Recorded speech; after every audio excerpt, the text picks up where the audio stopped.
obviously COVID hit and nobody's had to be paying on student loans for the last 3 years, right? And so a lot of these payments that people have been having to make, which I heard this article recently that said that student loan payments are the second highest debt payments that people have right behind their mortgage, right? So the fact that we haven't had to pay on that at all for the last 3 years as a nation has made a huge impact on the consumer's ability to spend. Your doctors, all of your associates that are fairly new, so that especially if you're a big DSO that hires a lot of people right out of college, they're all going to be impacted on this front really, really quickly. And so that means they're going to need more money, and that means they're going to be looking for more opportunities to work, which means you're either going to provide that to them or someone else is. And they're also going to be asking for raises, guaranteed. Threads is, like you said, a Twitter competitor, but the most interesting part about it is that it was spun up by an Instagram, right? So it's Mark Zuckerberg's behind it. What was fascinating to me is that they posted it as an Instagram app instead of a Facebook or a Meta app, which says to me that I think that they're all in, that Instagram is the future of Meta. It is no longer Facebook. Welcome to another episode of Dental Rift. I'm your host, co-host, Gary Bird. I am the founder of SMC National, where we help you create, convert, and close more new patients so you can grow the way that you want. I am Tanner Applegate, the CEO and founder of Unified Dental. We are a platform helping the dental organizations scale through software. So today we got two topics, really cool topics. Number one, student loan. Lots of people in the dental industry have them. Lots of your patients have student loans, and they're going to have to start paying on it in October. And we're going to talk through how that's going to impact the dental industry. And then right now we have Threads that just launched, which is a Twitter competitor. And they got to 100 million users faster than ChatGPT. And ChatGPT was the fastest ever. So we're going to talk through that a little bit. So Tanner, let's talk about the student loan situation, where we're at, what's going on, what's happening, and why it matters to the dental industry. So obviously COVID hit and nobody's had to be paying on student loans for the last 3 years, right? And so a lot of these payments that people have been having to make, which I heard this article recently that said that student loan payments are the second highest debt payments that people have right behind their mortgage, right? So the fact that we haven't had to pay on that at all for the last 3 years as a nation has made a huge impact on the consumer's ability to spend, right? And so now that the loan forgiveness program that Biden put forth has been overruled by the Supreme Court, and the Supreme Court came back and said, sorry, you don't have the executive power to be able to do that, right? So it's not that it's game over. He says he's got a lot of other methods of going in and getting that done through Congress or through other avenues. But ultimately right now, what they're saying is, hey, you can't continue to extend this. We're going to have to start the loan repayment program back in September, which will then hit for payments being required in October. And that's a big deal, right? If you look at the professions that have the highest amount of student loans, dental is, if not at the top, one of the top ones, right? So students these days are coming out with hundreds of thousands of dollars. You want to hear something crazy? Dental marketing agencies are dead. You got that right. They're dead. Why do I say that? Well, we don't consider ourselves a dental marketing agency. We are a growth partner. What that means is we help our clients not only create opportunities, but we help them convert them and close them as well. And that is what's needed in the day and age that we live, because just getting new patient leads is not enough. You need somebody that's going to help you actually get these new patients into your chair and make sure that they're the right kind of patient for your office. Now, we put together a whole report that will tell you where dental marketing currently is, because there's a ton of changes, tons of things are going on with the market, and we broke down what you're going to need to do to stay ahead of the industry and grow the way that you want. The link is down below. Go check it out. Everything is free. I look forward to hearing from you. And that's 500. It's not uncommon. It's not uncommon to meet. Talked to tons of people who come out of school with $500,000 in student debt. And the monthly payments on those are astronomical, and they haven't been having to do it, right? Can you imagine all of a sudden, like, if you got a $5,000 a month increase in your payment, right? You go out and live a completely different life, and now they're going to go back and they're going to have to be required to pay this off. I'm just curious, kind of what your thoughts are, Gary. What are the rippling consequences of this going to be in the industry? Yeah, so there's two sides that I'm thinking through this now. The way that you presented it is, number one, obviously, your doctors, all of your associates that are fairly new, so that especially if you're a big DSO that hires a lot of people right out of college, they're all going to be impacted on this front really, really quickly. And so that means they're going to need more money. And that means they're going to be looking for more opportunities to work, which means you're either going to provide that to them or someone else is. And they're also going to be asking for raises, guaranteed. Like, that's the first place I'd go if I was a student. Man, I got to start making this payment. I'm going to go ask for a raise. Plus, I'm looking for more opportunities to work more, right? Whether it's internally or externally. And that's going to create more competition from a hiring standpoint. But at the same time, a lot of times when we hear the word student, we think of 18-year-old, 19-year-old, 20-year-old. There's also a lot of 24, 25, 26, 27-year-olds that are starting to form families that would normally come to your dental office, that now they're getting hit with another bill. And so it's just another thing of, I got to pay this before I go to the dentist. So it's going to hit from both sides. And that's not just for dental, that's for everything, like every business, but dental specifically, I think it's going to squeeze on both ends. And it's another invisible thing, right? It's inflation's like an invisible tax that you can't see or feel really until it's too late, until it just absolutely decimates your budget.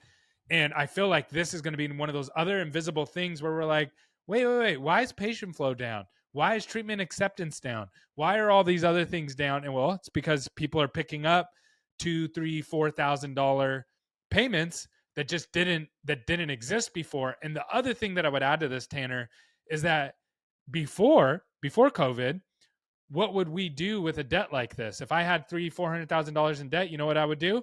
Refinance it, get a super low interest rate, try to maybe roll it into my house or something like that. You can't do that now. Now interest rates are going to be super high. You're not going to get some killer low interest rate on this money because the interest rates aren't around. So there are going to be high payments no matter what you do, pretty much no matter how you finagle it. Yeah. So here's some statistics.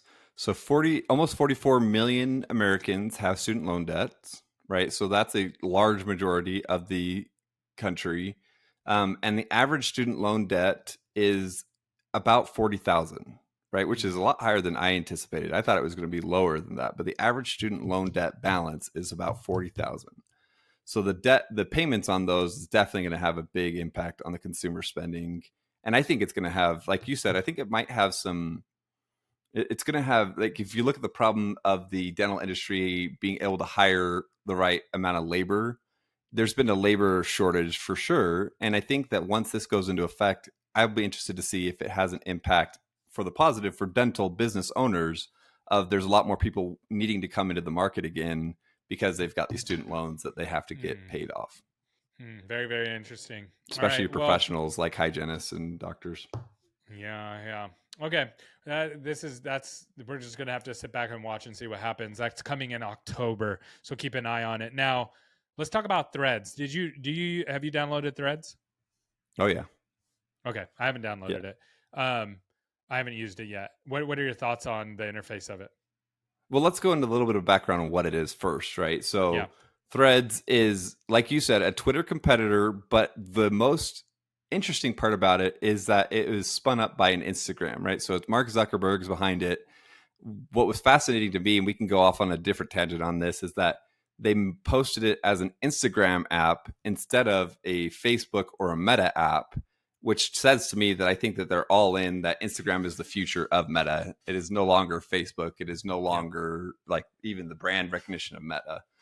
And so anyways, it's an Instagram app called Threads, which is text primarily, right? You can have images and stuff on there, but it is like Twitter where it is primarily text. And so, yes, I downloaded it. I started playing around with it.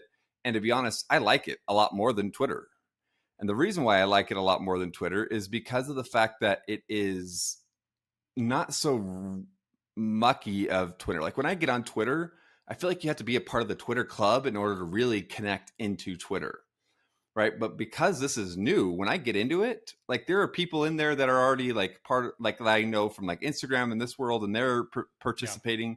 And I feel like immediately I'm a part of the club. Whereas like with Twitter, it's like I'm going to have to spend years in order to get into the social circles of Twitter.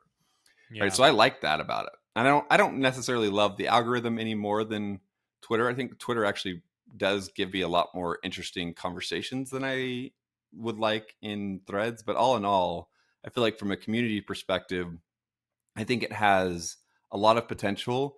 And if dental were to embrace it, I think that this could actually be one of the biggest dental social medias, right? You get Facebook groups, which is big for dental.